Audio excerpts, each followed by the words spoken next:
आणि काही दृश्य आपण यामध्ये पाहतोय की आग लागल्याच्या अफवेमुळे प्रवाशांनी या गाडीमधून उड्या मारल्या आणि समोर येणाऱ्या दुसऱ्या गाडीनं या प्रवाशांना उडवलेलं आहे।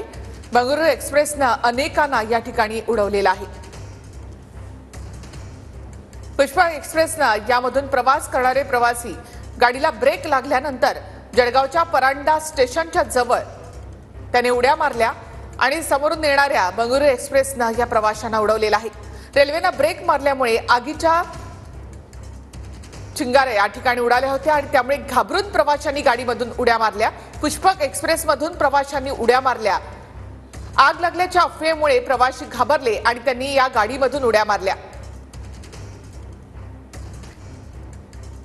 या गाडीला ब्रेक मारल्यानंतर ही गाडी या ठिकाणी उभी राहिली होती। समोरून येणाऱ्या बंगळुरू एक्सप्रेसनं त्यानंतर प्रवाशांना उडवलेलं आहे।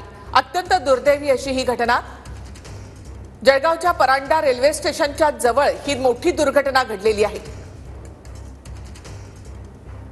रेल्वेनं ब्रेक मारल्यामुळे आगीच्या चिंगाऱ्या या ठिकाणी उडाल्या होत्या आणि त्यामुळे पुष्पक एक्सप्रेसमधून प्रवाशांनी उड्या मारल्या। पुष्पक एक्सप्रेस याच ठिकाणी उभी राहिली होती।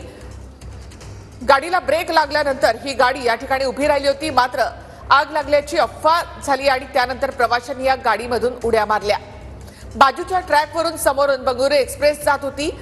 वेगात असलेल्या बंगळुरू एक्सप्रेसनं प्रवाशांना या ठिकाणी उडवलेलं आहे।